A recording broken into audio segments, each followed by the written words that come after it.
Welcome back to Child Mental Health for Pediatric Clinicians. I'm your host, Dr. Elise Faluco, child psychiatrist and mom. Well, it's summertime, which means one thing for pediatric clinicians: sports physical season. But sports physicals are about so much more than medical clearance for sports. They're really a great opportunity to check in with athletes and find out how they're really doing, almost like a mental health check-in. This is our opportunity to ask them, do they still enjoy sports? Is their sport helping them get stronger, build resilience, and form friendships? Or has it become just another source of stress?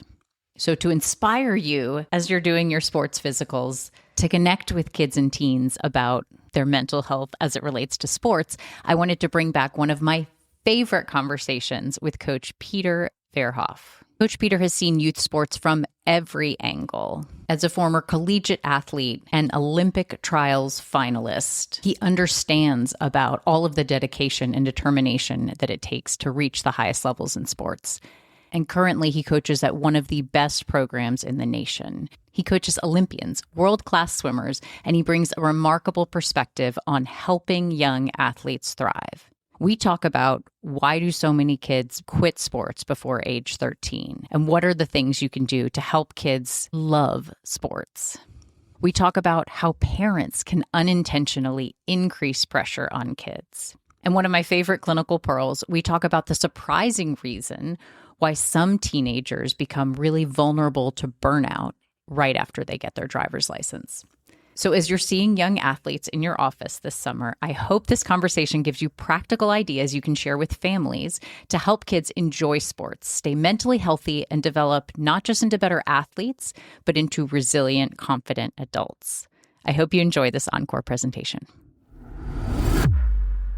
Today on the pod, we're talking about what we can do to keep kids engaged in youth sports and prevent burnout.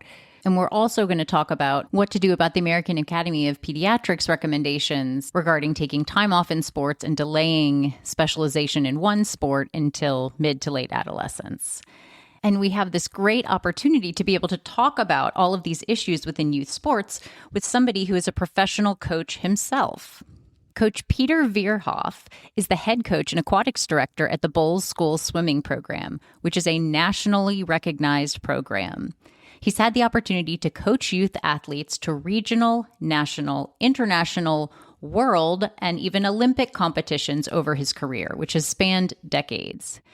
Coach Peter himself is a former youth athlete, having been a finalist at the Olympic swimming trials in 2004 and 2008. So please join me in giving a warm welcome to Coach Peter Verhoef. Thanks for having me. You can also add in, I am your Friday Masters coach. You forgot to add that. Oh, I really should have led with that.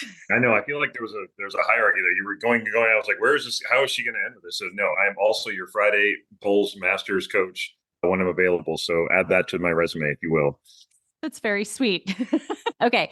So thinking about the positive aspects of youth sports from your experience as an athlete, but more relevantly as a coach, what do you see are the major benefits to participating in youth sports?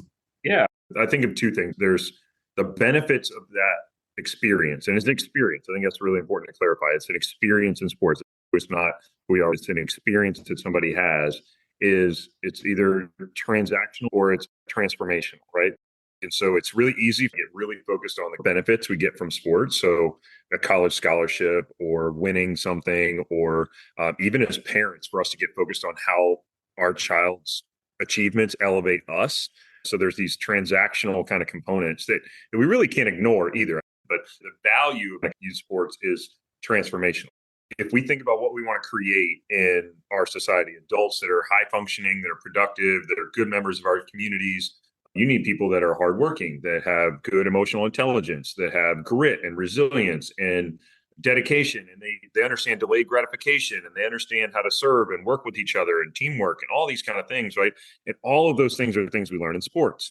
Youth sports is so valuable because sports combine all of those intangibles with a physical element to it, right? In sports, we get this really concrete physical experience where if I work hard, I feel like this. If I do my practice swing, my baseball swing 10 times, and then it starts to look like this. And so you get this kind of concrete experience that you can teach all of those really important, valuable life skills and characteristics and attributes in our youth sports system. And I think that's to me is the most valuable piece. We're developing a whole human, and there's no better way to do that than the physical experience of going through a sports journey, whatever that is for that individual. It's so interesting to hear you conceptualize it as both transactional and transformational. So transactional, yes, sports may help you achieve certain things or get scholarships or be recognized as a varsity athlete. But the transformational is sports is helping you, as you put it so beautifully, become a whole human.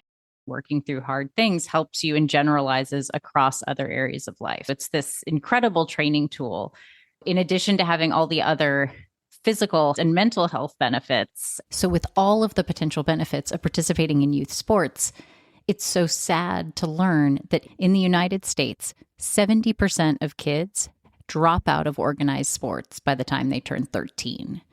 So they miss out on all these benefits.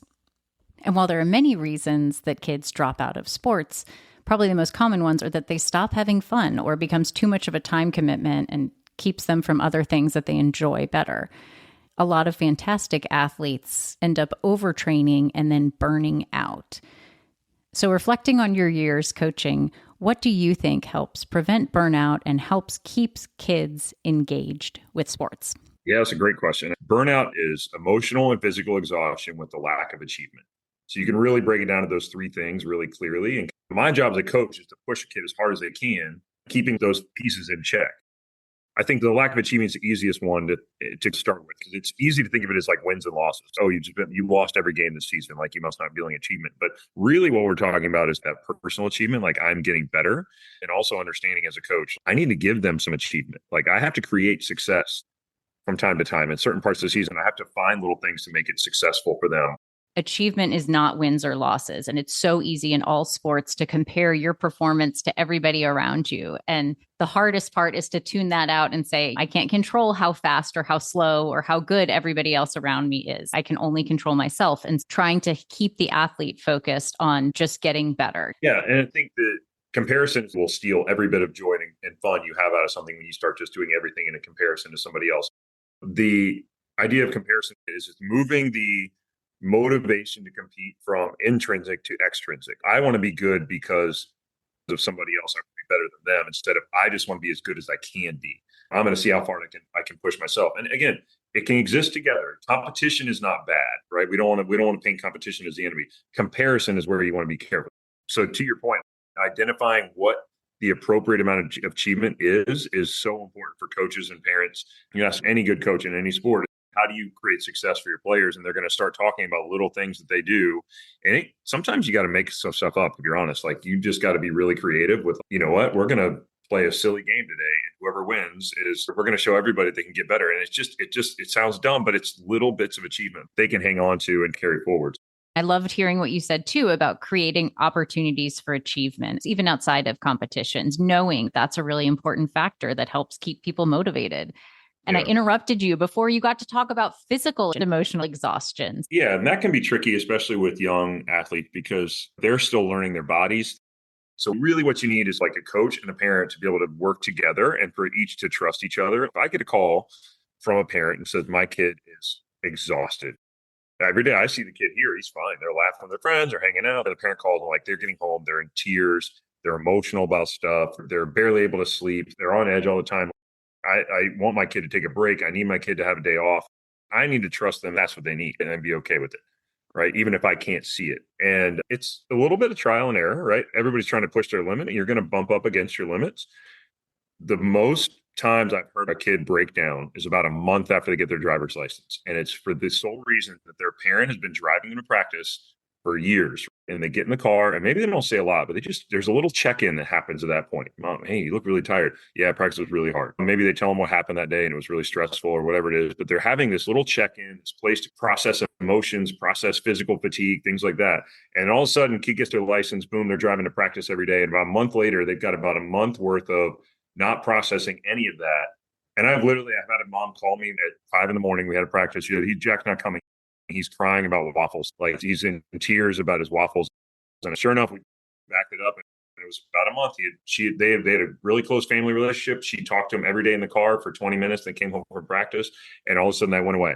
And that he didn't know how to process what was going on. And so they had to find a new way to sit down and have those conversations over dinner or somewhere else. I've not been the first one, and it won't be the last. I've had at least a dozen. Once kids start driving and they don't have that time with their mom and dad anymore in the car, it changes how they process their physical and emotional exhaustion when it comes to burnout and fatigue. That's such an amazing clinical pearl. I think I underestimated how important it is for the kid, because it's not like their friends are saying, like, let's process how swim practice was. How did that lacrosse game go? Right. That's not what you're talking about with your peers. And sometimes it is helpful to be able to vent. And it doesn't mean that you get in the car and you have to unpack everything. It just means there's a space where they can say, I'm tired. And okay, I've said it, it's out there. No, it was really hard. It's a space that I think exists for a lot of kids and parents, especially when you've got multiple siblings, you're doing multiple sports, that period of life where, that might be the only time where you really connect for a few minutes before you run home, you throw dinner on the table, they run to do homework, they get to bed, right? It's just a busy part of their lives. So I think that's a really important, thought to have, is like, where is that processing happening? I think it's really, at the end of the day, I think it comes down to us as coaches and parents to lead the way. There's a lot of responsibility here on the parent and the coach to help this process and a kid stay engaged. I love that. One of the takeaway points being, make sure that the parents are creating a space for their kids to be able to reflect and process on a regular basis, or just touch base about how are they doing, because sports can be physically and emotionally exhausting, because life can be physically and emotionally exhausting. If you're doing it, there's a big myth out there that we're trying to make it easier. No, we're trying to get better at doing it, right? We're not trying to make it easier. It's not going to get any easier. Just taking away stress is not the goal. It's being able to navigate stress appropriately. That's, again, where sports come into play over and over again.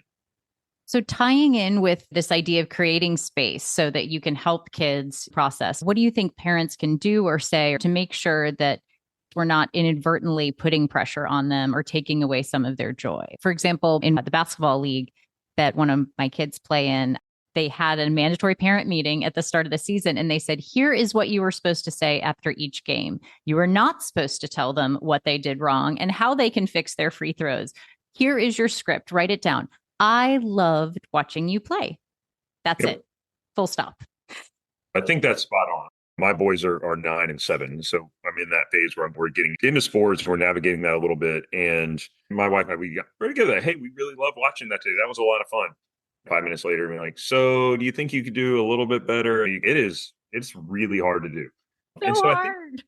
I know. And I think there's a little nuance there. I think because really what we're saying is, the main reason we say that is that the home and the parent needs to absolutely be a safe place where the value of that individual within the family, right? My job as a parent is to provide a safe space around the house, and that value of that child, to me, like, that has to be protected. And so when we say, hey, I think you could have done a little bit better, I want to see you try a little bit harder, the worst is, I'm really disappointed in how you did that. I can't believe you messed up that shot. All of a sudden, what that's doing is eroding that safe place for them to be in.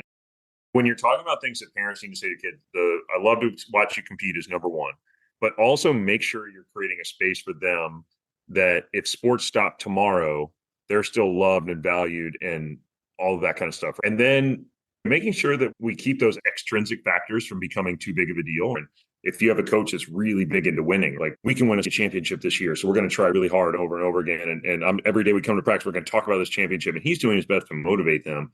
But they may start hearing, if we don't win this, then we're not valuable. And so being able to protect them from that is super important. I love your point that the role of the parent is to create a loving, accepting space where the child exists separate from their performance, where they are loved unconditionally, regardless of how well they play, how poorly they play. And that we as parents need to be really careful about what we tell our kids after their games or their meets or competitions. And we should just focus on, we loved watching you play. We love you, whether you won, you lost, you scored high, poorly. And the hard part is really going to be holding our tongues and not trying to jump in and coach them and tell them the ways that they could have improved or how they need to work on their free throws or whatever it is.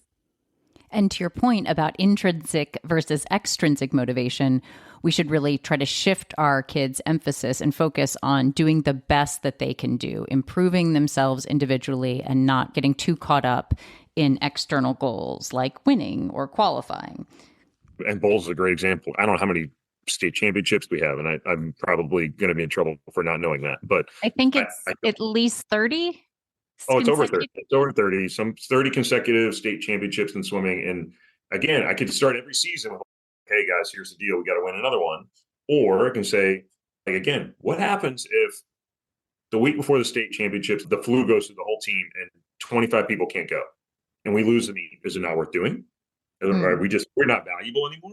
Are we not, you know what it's like, who are we? We can't have our identity rooted in that. We've got to make sure we're setting things up so that it's not based on that. It's based on us striving to be the best we can. So we've talked about emotional exhaustion. We've talked about burnout in sports. The American Academy of Peds' recent clinical report recommends that kids take time off from organized sports in order to minimize and prevent burnout and overuse injuries. Specifically, their recommendation is to take a day off a week and up to 2 to 3 months off of organized sports per year. Now, as a coach of very elite athletes, I have to ask you, how do you feel about this? Do you think this is a reasonable ask? Yeah, it's a great topic to wrestle with. And I this is probably the thing I wrestle with at Bolles the most in terms of the coaching aspect of my job. Because the easy answer is like, if I just get everybody in the water every day for a year, they're going to get better. I know that they will. Now, there's a point at which you won't, but for how we train and what we do, the more we do, the better. And so there's this concept of, hey, what's the appropriate amount of time off? And we've gotten a little bit better at managing that. Is it reasonable to take time off? Yes, we need to have healthy humans that learn how to take time off and reset. And oh, by the way, when kids take time off, they grow, especially in swimming. We're stressing their bodies a lot.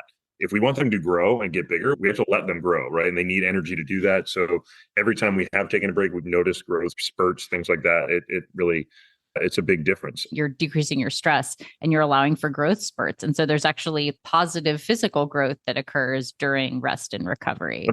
I do believe in the 1 day a week. I think that's really important. I think that's probably rooted for me a little bit in faith and just having a day where you need to just rest and recharge. And of course, as a parent of 2 kids, our Sunday is not anything restful. It's planning and sports and all the other stuff. But specifically for swimming in high school here, we have Sundays are off, and that's pretty important. We try to protect that as best we can. And then the idea of 2 to 3 months off a year, I think that maybe means more spread out. You take 2 weeks off, start the next thing. The other benefit to that we see and that we don't take advantage of often enough in swimming is it comes down to teaching and learning. So our brains, as we're trying to learn a new skill, like we're trying to create motor neural patterns that they're doing over and over again, especially in a sport like swimming or running where it's super repetitive. You do a freestyle stroke how many thousands of times in a single practice, right? And we're trying to break that stroke down and improve it. It's really hard to do when you're doing it over and over and over and over again. But when we do take that 2-week break, you're letting that all of those neural pathways just settle and calm down. I'll have a kid working on a technical change for 8 months of a season, just every day trying to do it over and over again. They get it right, they get it wrong, they can't do it. It shows up in just a little bit. They take 2 weeks off, and the first week back in practice, they got it like that. Wow. There's some real value in that. And then again, it depends on the sport. Swimming is an aerobic based sport. Like the way that swimming works is technical, yes, but also based on these energy systems. There are some people, their body morphology is that they need to do more to be better. If they take 3 weeks off, they're actually going to go backwards, right? And again, the team sports, some skill-based sports, those are very different, right? They're not relying on an energy system per se to perform well, but I think that you need to maintain a certain level of aerobic fitness to be able to keep going. And I think I like what you said about 2 things. One, that the 2 to 3 months off is not on block, that it's a total of 2 to 3 months spread out over the year. And so it could look like a couple weeks off here and there. You can get 2 weeks off.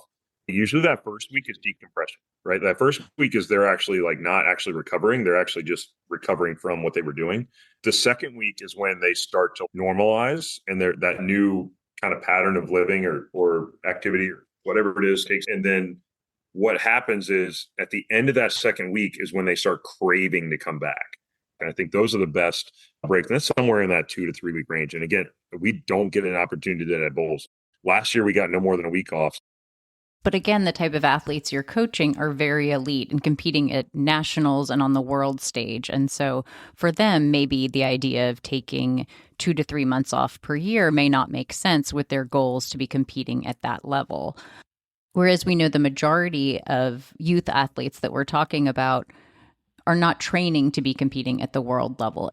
And so for them, their goals may be different. Their goal is to prevent burnout, prevent overuse injuries, maintain a healthy, positive relationship with sports for their life so that they continue to be active. I think you and I have talked before about how, like, one of your sons who plays baseball has some teammates who maybe at age 6 are doing year-round baseball and weekend competitions. And they're like, I am building the world's future baseball player. So the American Academy of Pediatrics is really trying to counter the pressure to specialize in sports early. And so they specifically have said you really should be a multi-sport athlete if you can, and delay choosing one or specializing in one sport until mid to late adolescence. How do you help the families of the student athletes that you coach navigate this pressure to just do swimming? Yeah, this is a tough one for some coaches because our sport is like the relationship with the water. Like, we're not fish, right? We're humans. We're not evolved to be in the water. So like, you have to work on how you are in the water. Getting into swimming, you've got this kind of aerobic component that you can't take a season off of swimming, not touch the water, and only do like basketball, right? There's some benefit there, but you're going to lose ground in swimming for sure. So from your perspective, doing multiple sports in addition to swimming is not necessarily cross-training you or preparing you to be a better swimmer. Whereas to your earlier point, for some of the team-based sports like basketball or lacrosse or football or soccer, that some of those skills that you practice on the field in one sport may translate to another sport and help you with overall and general athleticism. So it sounds like for swimming, it may be a little bit of a different story. So final take-home points that you would have, Okay. any tips or advice you'd want to share to try to promote healthy involvement in youth sports? Yeah, I think most of what I see is people just lose sight of what's really important in sports. Youth sports is about developing great people. It's not about the next generation athlete. You're going to get some great athletes out of it, but they're going to make that decision to do that probably beyond their high school years, right? Mm-hmm. Get clear with what you want. What does good look like? We got to think through, what does good look like for my kid? And really what good should look like is a productive member of society, a great parent, a great sister, brother, friend, whatever it is. Like, how are we creating those people, business leader, entrepreneur, whatever it is? Like, how are we setting them up for that? What you've said throughout the entire podcast is it's really important that kids have a holistic focus on sports, and that parents work to foster that, and the coaches work to foster that, and to be able to see that, yes, sports is so important and it's a vehicle for a lot of great things, not the least of which is helping the athlete and the child develop. I think you've really brought up so many important points during this discussion. I just want to recap and highlight some of them. We talked about how parents and coaches can foster engagement in youth sports by trying to find ways for kids to feel achievement, to feel success, regardless of win or loss records. We talked about the importance of managing physical and emotional exhaustion, and specifically that it is critical that parents and families create a space for kids where they feel loved and accepted, regardless of their performance, regardless of whether they win or lose.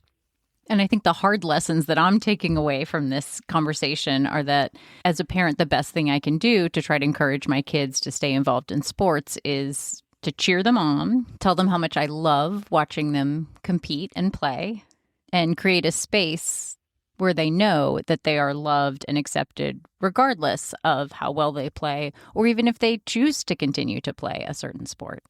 Well, I want to thank our incredible special guest, Coach Peter Verhoef, and thank our listeners and friends and colleagues at Psyched for Peds.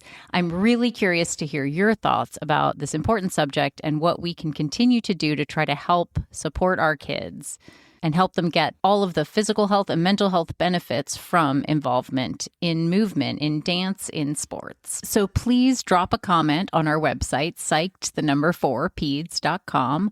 Find us on Instagram, social media at psyched4peds, and let us know what you think and also what you want to hear about. Thanks for listening.